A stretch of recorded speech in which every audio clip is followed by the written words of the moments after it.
O Supremo Tribunal Federal validou o decreto de indultos de Natal assinado em 2017 pelo então presidente Temer. Volta a valer, nesse caso, o tempo reduzido de pena a condenados por crimes sem violência ou grave ameaça, como os do colarinho branco. Entre os presos da Lava Jato, ao menos um condenado preencheu todos os requisitos do indulto na época. É o ex-deputado Luiz Argolo, que era do Solidariedade e está em liberdade condicional. A maioria dos ministros entendeu que o decreto é uma prerrogativa do presidente da República e que é constitucional que o chefe do executivo defina a extensão do benefício. E por falar em Temer, o ex-presidente passou a noite preso na sede da Polícia Federal em São Paulo. O recurso contra a prisão preventiva decretada ontem só será julgado pelo STJ na semana que vem.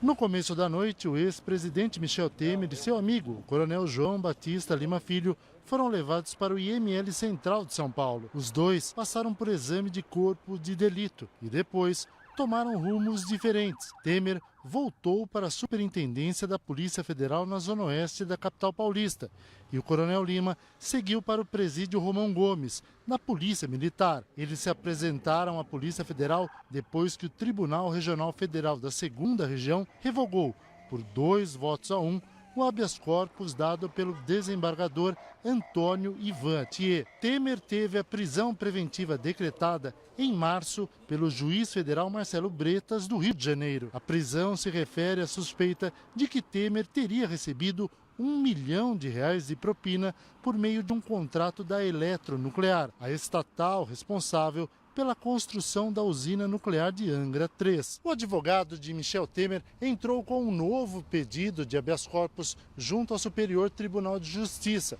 que já informou que só vai analisar o caso na próxima terça-feira. Eu já disse isso ontem, quando saí da sessão de julgamento, que embora respeitasse e respeito a posição dos eminentes desembargadores que votaram para cassar a liminar, eu deles divirjo e divirjo veementemente. Entendo, estou absolutamente convencido disto. Não há fundamentos para a prisão do ex-presidente Temer. Esta prisão é ilegal, é injusta e é cruel. O TRF2 autorizou que o ex-presidente permaneça preso em São Paulo e não no Rio, onde ficou em março. No entanto, a Polícia Federal de São Paulo alega que não tem uma sala de Estado-Maior, a que Temer tem direito por ser ex-presidente. Os agentes federais tiveram de improvisar um local para ele passar a noite. O ex-presidente Michel Temer é réu em outros 5 processos. Em um deles, em que responde pelo recebimento de propina pela alteração nas regras de concessão do setor de portos para beneficiar empresas, a Justiça Federal de Brasília mandou bloquear mais de R$ 32 milhões em bens de Temer, do coronel Lima e de Carlos Alberto Costa, sócio de Lima. Cortes na educação. A CAPES, Coordenação de Aperfeiçoamento de Pessoal de Nível Superior, confirmou o bloqueio de quase 3.500 bolsas de mestrado e doutorado. O governo não descarta novas suspensões. Quase 3.500 bolsas de estudo das universidades públicas de todo o Brasil foram bloqueadas. O presidente da CAPES, Anderson Ribeiro, destacou que o número de alunos atingidos é pequeno, se comparado ao total de 200 mil bolsas oferecidas atualmente. Cabe lembrar que essas ações podem ser revertidas mais à frente, caso haja descontingenciamento em função da economia do país. Pode haver um conjunto de ações posteriores, as quais serão tratadas detalhadamente e esclarecidas aos reitores e pró-reitores no prazo devido. No momento, apenas estamos bloqueando esse percentual de 1,75% das bolsas. Ele explicou ainda que a decisão foi tomada para que as bolsas em curso não fossem prejudicadas. Além disso, a CAPES vai reabrir 1.200 bolsas dos programas de excelência internacional, que possuem notas 6 e 7, as maiores na avaliação da CAPES. Não foi um erro, é um bloqueio preventivo para a gente poder fazer uma análise mais pormenorizada e então fazer esse detalhamento e esses ajustes pontuais para a preservação da excelência dos programas. As eventuais bolsas que foram bloqueadas agora, que pertencem a essas duas categorias, programas 6 e 7, ou retorno de bolsa do exterior, elas serão desbloqueadas ainda nessa semana. O novo texto do Estatuto da Criança e do Adolescente entra em vigor hoje. E entre as alterações estão a criação do Cadastro Nacional de Pessoas Desaparecidas e a Semana da Prevenção da Gravidez na Adolescência. A gente volta a falar ao vivo com a Renata Dourado.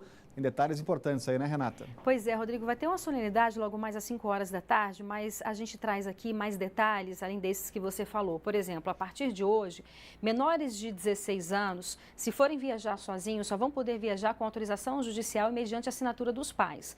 Até então, essa determinação era para menores de 12 anos. E isso é com o objetivo de tentar diminuir o tráfico desses jovens e também a exploração sexual. Com relação a esse cadastro aí de pessoas desaparecidas, é algo muito importante. Hoje no Brasil existem cerca de 80 mil pessoas que estão desaparecidas no país e não existe um cadastro único, uma unificação dessas informações e desses dados. Então a ideia é fazer com que os conselhos tutelares recebam essas informações dessas crianças, desses jovens desaparecidos e que o Ministério da Justiça, portanto, possa ter um cadastro único, unificado, diante de todos esses nomes dessas pessoas desaparecidas e, obviamente, usar as suas forças policiais, seus serviços de inteligência para tentar encontrar essas pessoas. Vai ter também, como você bem disse aí, a Semana Nacional de Prevenção da Gravidez Indesejada. Então, a primeira semana do mês de fevereiro, vão ter várias atividades nas escolas e na sociedade como um todo. A ideia é ter parcerias também com o Ministério da Saúde e o Ministério da Educação para orientar essas meninas e esses meninos também sobre essa gravidez indesejada, né? Ou seja, várias possibilidades que você tem aí para evitar essa gravidez. Serão 30 mil cartilhas distribuídas com essa nova atualização e quem quiser mais informações é só entrar no mdh.gov.br que lá sim tem todos os detalhes dessa nova cartilha. Rodrigo. Obrigado, Renata. E olha, o Centro de Ensino Fundamental 427 de Samambaia virou um palco de uma confusão na noite de ontem. 2 alunos teriam começado uma discussão com o diretor da escola e a polícia teve que ser chamada para conter a confusão. As aulas na escola estão suspensas. No momento da briga, os alunos estavam em um evento esportivo na quadra da escola. Segundo a polícia, a confusão teria começado após o diretor do Centro de Ensino Fundamental 427 de Samambaia pedir que 2 alunos fossem embora, mas eles não atenderam à ordem, causando discussão.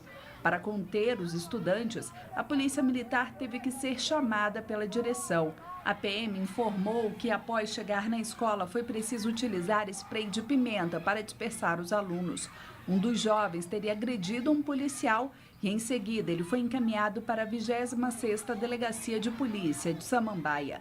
O aluno de 18 anos foi liberado após pagar uma fiança de R$ 350. Ele vai responder pelos crimes de lesão corporal e desobediência. Em nota, a direção, junto com a Coordenação Regional de Ensino, disseram que o aluno não tem histórico de agressão no âmbito escolar e aconselhou a família a transferir o aluno da instituição.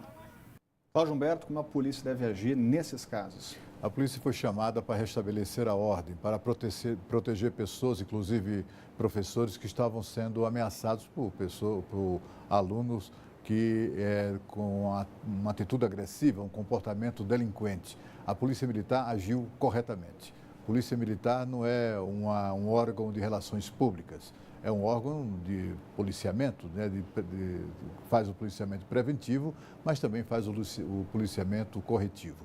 É muito bom lembrar que há poucos dias um aluno irritadinho com um professor matou-o covardemente. A gente assistiu isso com perplexidade.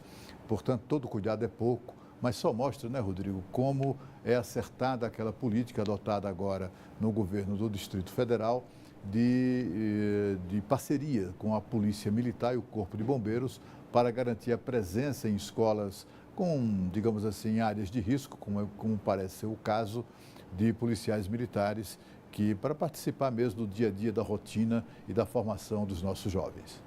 E a seguir você vai ver uma daquelas histórias que faz a gente refletir sobre a palavra superação. Uma mãe que descobriu que tinha câncer bem no início da gravidez. O Banho de Cidade volta logo em seguida.